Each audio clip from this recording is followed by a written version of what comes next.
Let's continue now. In this video, I am going to introduce a very important notion called splitting fields. So what I will do now is, let f be some field and let us choose a polynomial f in the polynomial ring over capital F. Let f be a polynomial in capital Fx. We say that, so this is an important definition, we say that f splits completely in an extension f, k of f, in an extension field k of f. So this is the terminology. We say that it splits completely in an extension field k of f if f can be written as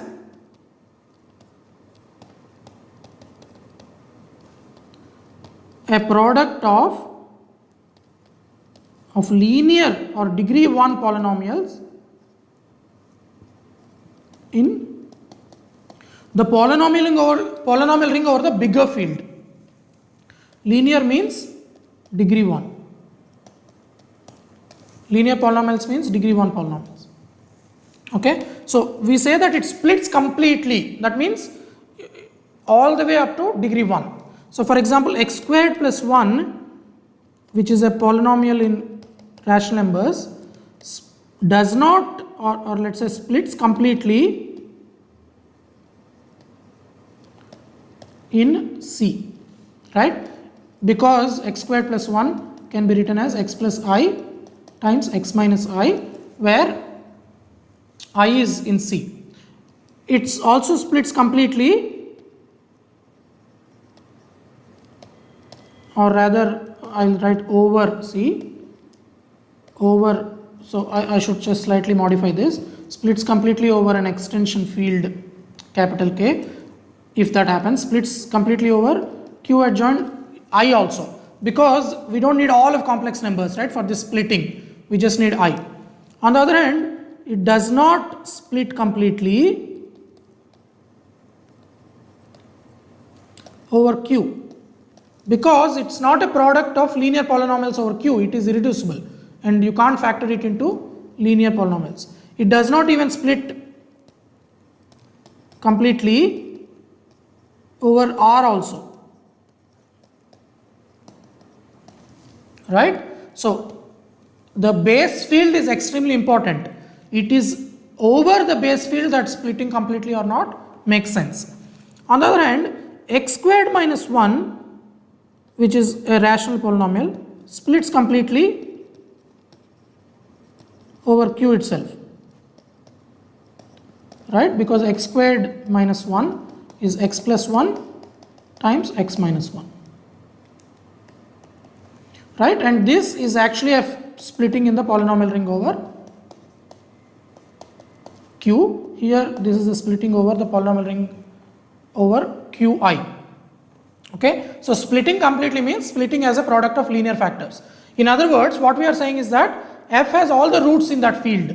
Here x squared plus 1 has 2 roots, but not in Q, only in Qi. You have to go at least to Qi.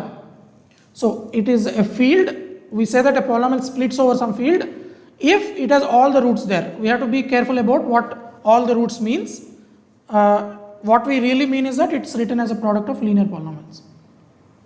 Okay, so what I want to start with is, we want to say that it always there is such a field always. So proposition, let f be any field.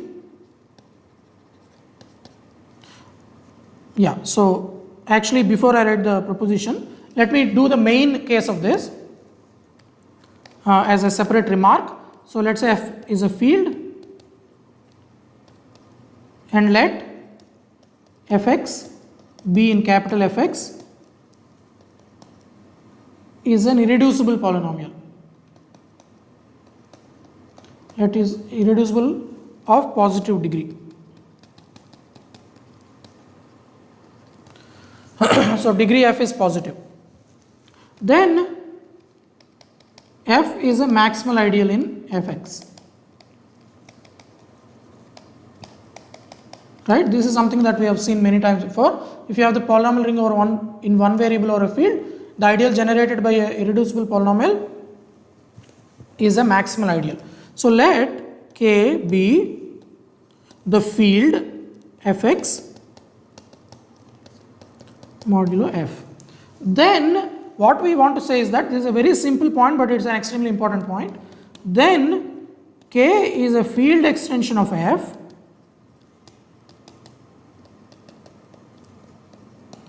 K is a field extension of capital F in which fx has a root, namely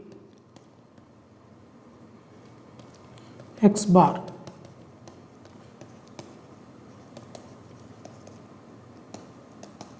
Okay, so let me explain this. What is the explanation for this?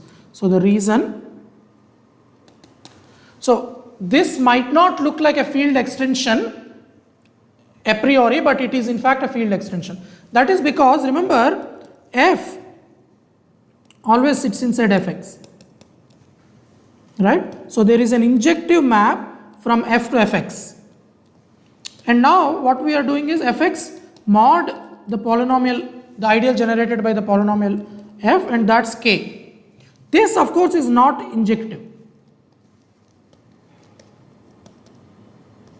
not 1 1, right? That is because the polynomial f goes to 0 here, so that's not injective. But the composition, this is a field homomorphism, right? This is a field homomorphism because the first one is a ring homomorphism, the second one is a ring homomorphism, the composition is a ring homomorphism. A field homomorphism is really nothing but a ring homomorphism between two fields. F and K are fields, it's a field homomorphism. And as such, if you call this phi, phi is injective, right? In fact, phi of A is actually A for all A in K, all A in F. In fact, phi of A is equal to A for all A in F, because where does, so if you just trace the maps here, small a goes to small a, right? It goes to itself as a constant, and then this goes to A bar, but I'm going to identify that with A. So we think of F as a subfield of K. Really, to be very precise, F is isomorphic to its image, which is a subfield of K, and we are identifying F with that image. So we can think of F as a subfield of K. So K is a field extension, in other words, right? What is a field extension? It is simply a field containing this field. That's the first statement. It is a field extension of K, F, in which fx has a root. Now what is x bar? Just to be more familiar to you, I'm going to think of the image of x as alpha. So denote x bar by alpha. So then what is f alpha?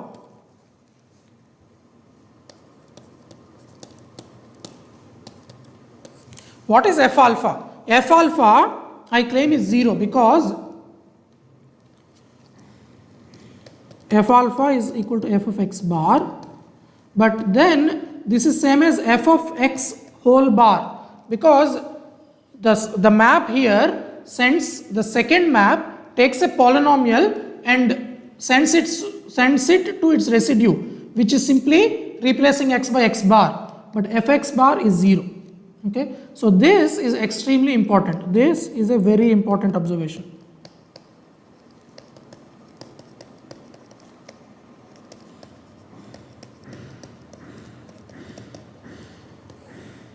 Okay, so in some sense there is a God-given procedure to obtain a bigger field where any irreducible polynomial has a root. All you need to do is go modulo that ideal generated by that irreducible polynomial. Because that ideal is a maximal ideal, the quotient ring is in fact a field and the residue of x is a root of the polynomial. So to illustrate this, what we do, let's for example consider x cubed plus 2. Okay, this is irreducible. This is for you can see this in many ways. For example, Eisenstein criterion shows this. So what do? We take k to be q adjoined x cubed plus 2, right? This, by the observation I made earlier, is a field extension, because the rational numbers are not really disturbed in k. Only x becomes x bar, but rational numbers under this composition of these maps are unchanged. So this is a field extension, and x bar here satisfies, right? Because if you think about this, k is qx modulo x cube plus 2. So that means image of x here is x bar, but x bar cubed plus 2 goes to 0. This is x bar cubed plus 2. X cubed plus 2 goes to 0, which is x bar cubed plus 2. That means x bar is a root of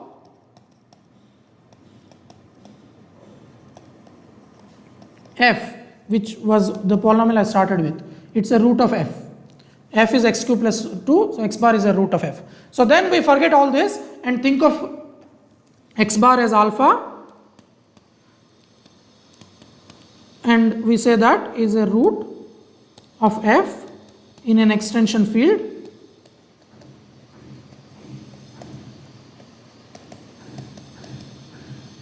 k of q. Okay, this is the illustration of the procedure that I described here.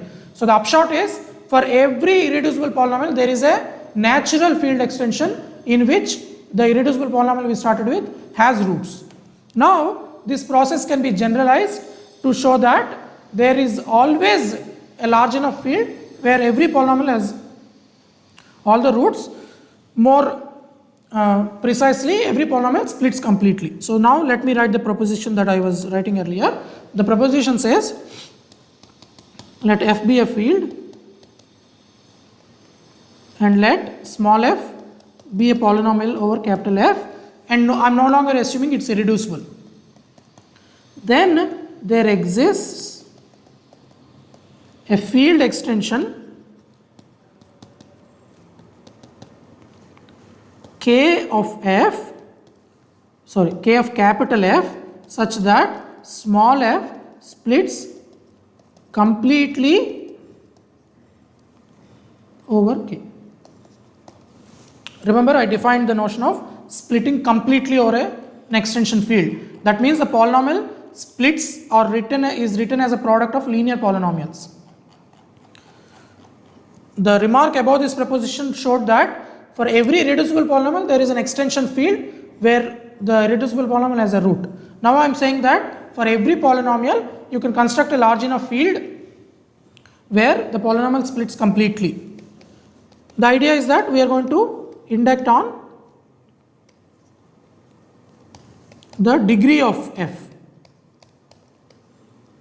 small f. Okay, so degree of f is 1 means what? That means f already splits completely. F is already a linear polynomial. That means it splits completely over capital F itself. So take k equal to f. The goal of the proposition is to exhibit a field extension over which f, small f, splits completely. If degree 1, then we can just take it to be the base field itself. Now let's say degree f is at least 2. Now we know, since fx is a UFD, f small f can be factored uniquely as a product of irreducible polynomials, right? This is the consequence of fx being a UFD. So what we can do is let G be a an irreducible factor of f in capital Fx.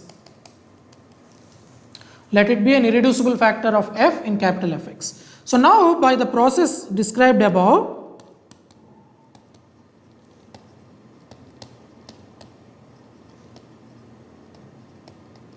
there exists a field extension K of f, let's say f1 of f. I want to keep K as the final field I get, so I call this now f1. There exists a field f1, field extension f1 of f, in which G has a root, say alpha. So just to recall, how do we construct such an extension field? We simply take f1 to be fx modulo gx.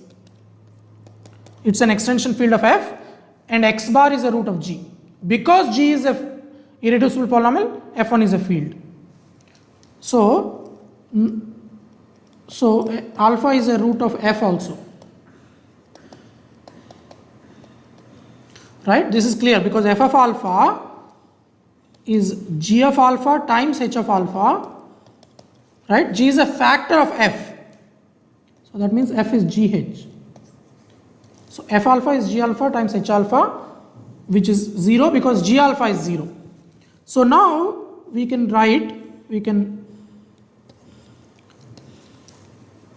so note that since f alpha is 0, x minus alpha divides. Okay, this is something I have done earlier when I talked about rings, ring theory part of the course. If you have f alpha is a 0, that means alpha is a root of a polynomial. That means x minus alpha is a factor of fx. Because you can always divide by x minus alpha and the remainder is a constant because x minus alpha has degree 1. But when you plug in alpha, f alpha becomes 0, x minus alpha becomes 0, so the remainder is 0. So we can now consider f1 to be fx divided by x minus alpha. This is in fx, f1x rather, because alpha is only in capital F1. Right? This division is not necessarily true in capital Fx, but it is true in capital F1x. So replace f by f1 and small f by small f1. Since degree of small f1 is strictly less than degree of small f, we proceed by induction.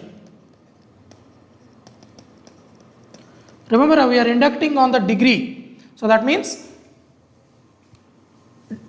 for any polynomial whose degree is less than degree of f over any field, we can construct a large enough field in which the polynomial splits completely. So we can go from f to f1.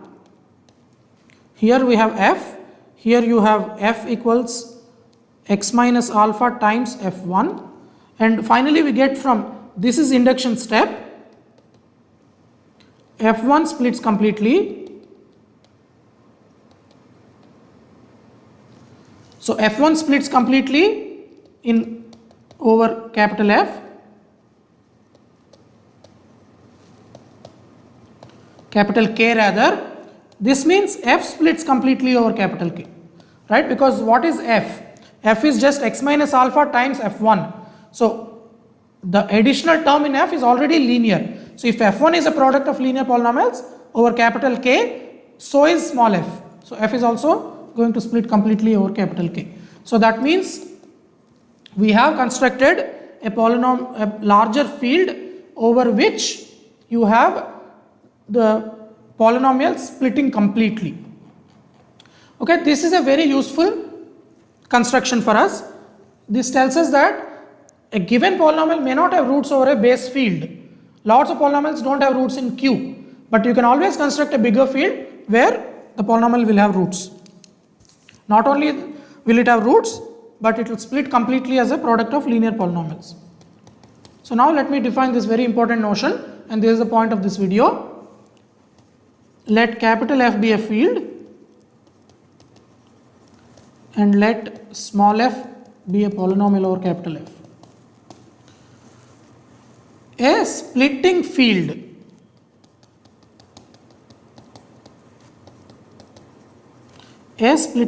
of small f over capital F. Again, this entire phrase is important for us. A splitting field of small f over capital F is an extension field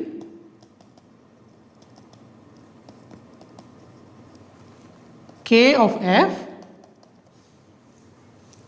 such that two conditions. F splits completely over the bigger field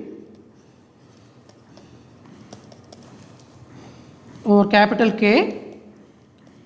Say F can be written as x minus alpha 1, x minus alpha 2. Remember, splitting completely means it is a product of linear polynomials and they are all in capital K. So it is a product of linear polynomials over capital K, and capital K must be generated by these roots. It should not have any unnecessary elements.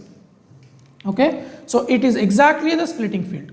So now the definition is, now the proposition is, every polynomial has a splitting field. Let F be a field and let small f be a polynomial over capital F.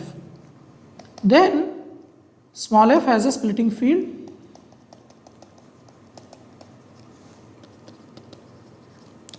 over capital F. What is the proof? By the previous proposition,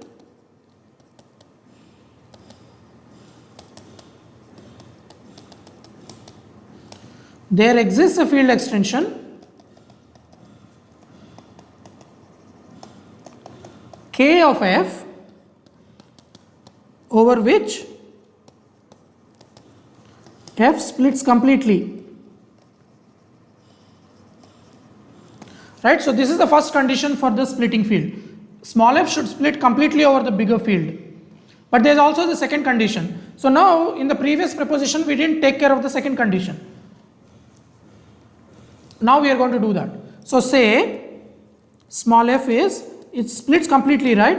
So we take x minus alpha 1 times x minus alpha 2 times x minus alpha n with alpha I in capital K. It is not true that capital K is the splitting field of small f, because the second condition may not be satisfied. But no problem, it's very simple to get a splitting field. Simply define L to be capital F adjoint alpha 1, alpha 2, alpha n. This is of course in K. So we have constructed a field in the previous proposition K, and F is our base field, and now I am defining a new field only using the required elements alpha 1 through alpha n. So then L is a splitting field of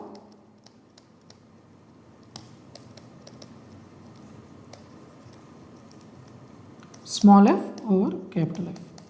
Right? Now this is clear because F splits over L also. Small f splits over L also, because this factorization, which was a priori defined over capital Kx, also holds in Lx, right? Because what is the meaning of this holding in Lx? All we want is that the coefficients of this polynomial are in L, but L was constructed so that all the alpha i's are in L. So this holds in Lx. That means small f splits over capital L, and by construction the second condition holds. L is equal to f alpha 1 through alpha n. So L is a splitting field of small f over capital F. Let me write another nice proposition before doing some examples. Let capital F be a field and let small f be a polynomial over that field. Let K be a splitting field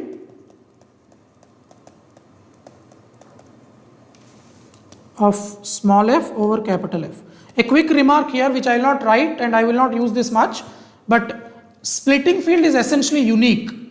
meaning if you have two splitting fields of the same polynomial over the same base field, you can exhibit an isomorphism of the two splitting fields over the base field. So often when you read books, they talk about the splitting field, and that's a statement which is valid up to isomorphism. But I'm not going to use that a lot, so I'm going to keep calling this a splitting field of small f over capital F. Then K is a finite extension of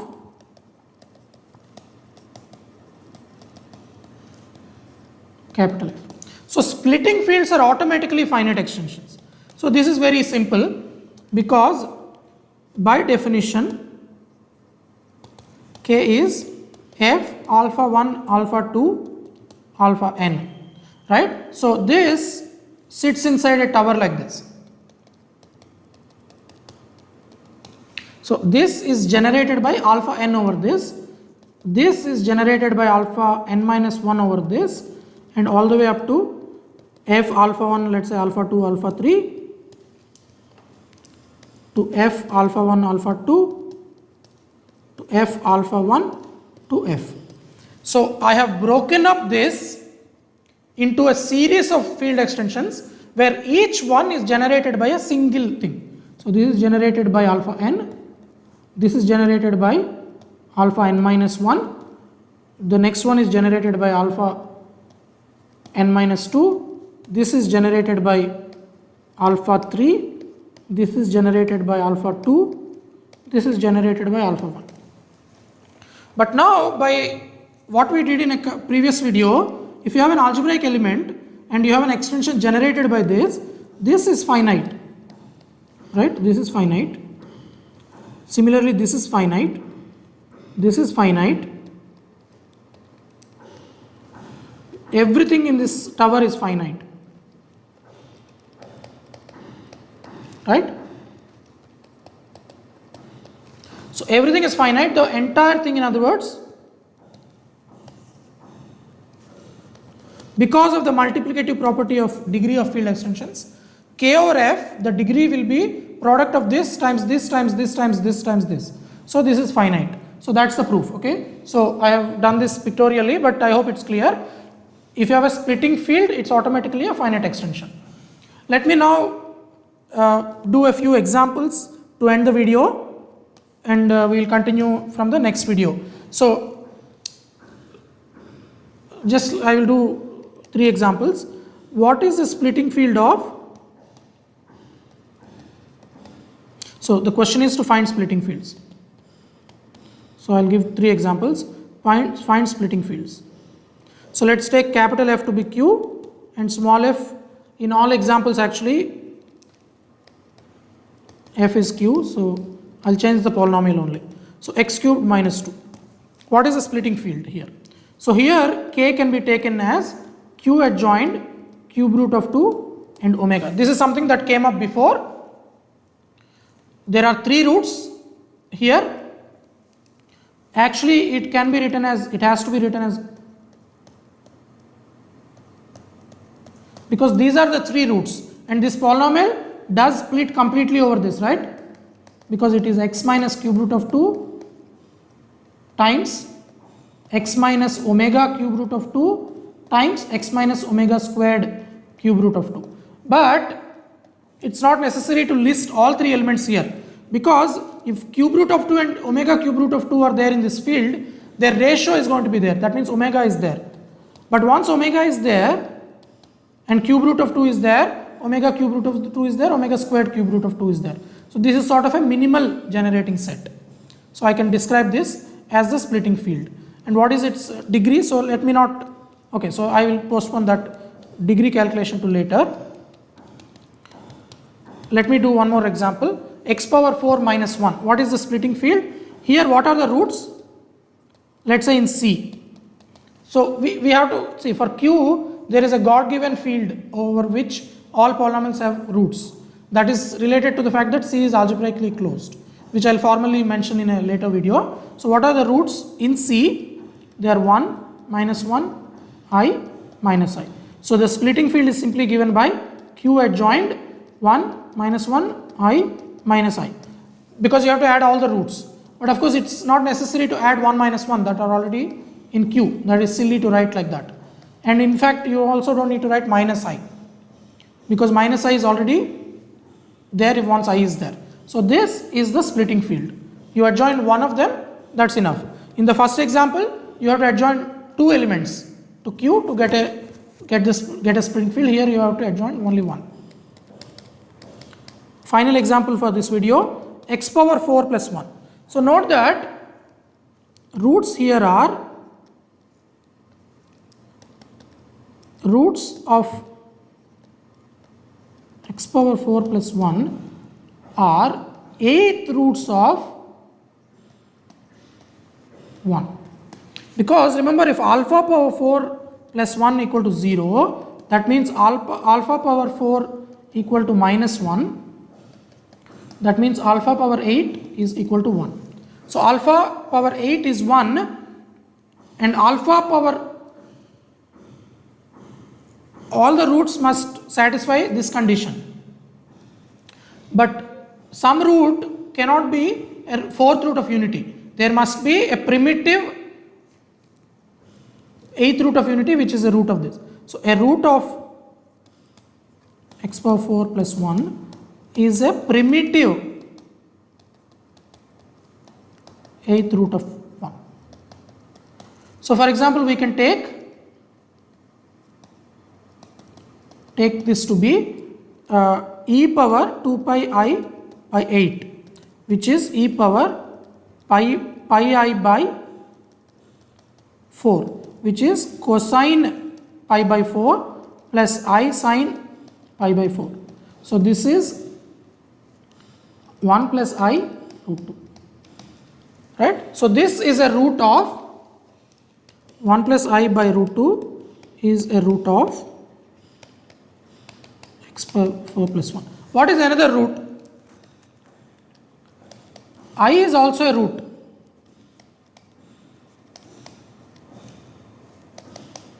That is clear, right? Because I is not a root. So this is a root. So all the roots are primitive roots of unity. And one of those primitive roots of unity is this, primitive 8th root of unity. Let's call this alpha. Then what is alpha squared? Alpha squared is actually I.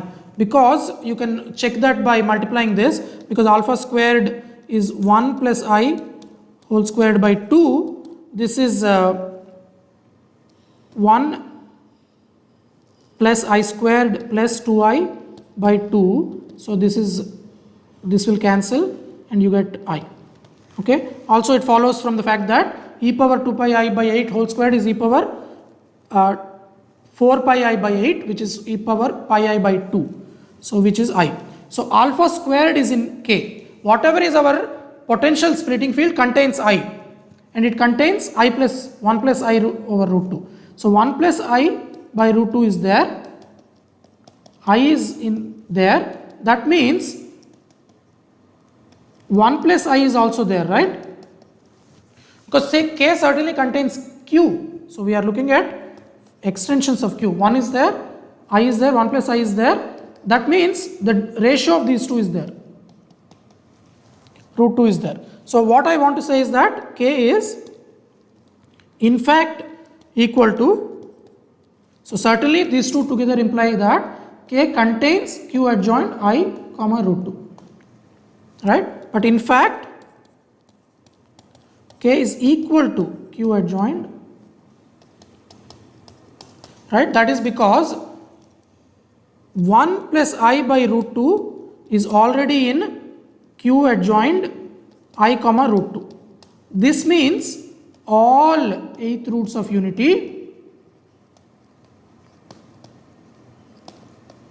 are in Q adjoined I comma root 2. See, the roots of unity form a cyclic group under multiplication, and a primitive root of unity is a generator of it.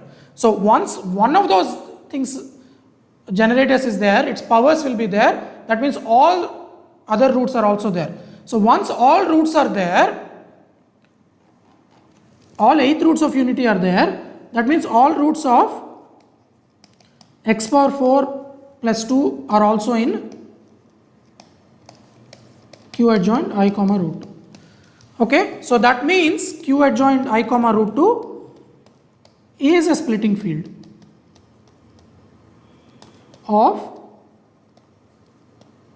x power 4 plus 1 over q. Okay, what I have said here, just to summarize quickly, I am interested in the splitting field of x power 4 plus 1. We first observe that all roots of x power 4 plus 1 are roots of 8th roots of 1, and one of them must be primitive 8th root of 1. So I am taking that to be 1 plus I over root 2. That must be a root, and what I noted is I and root 2 must be in the field, but once you put I and root 2, every other root automatically can be expressed as a rational polynomial in I and root 2. That means it contains all the roots. And if you remove either of I or root 2, you will not get all the roots. So q adjoint I and root 2 is a splitting field of x power 4 plus 1 over q. So our picture is q adjoint I comma root 2 containing qi. Of course, it contains two fields, q root 2, qi, and both are extensions of q. This is the splitting field of x power 4 minus 1. This entire thing is the splitting field of x power 4 plus 1. So let me stop the video here. The last example I went over fast, but please watch the video again if you need to, and ask questions in the discussion forum if you have any doubts. Thank you.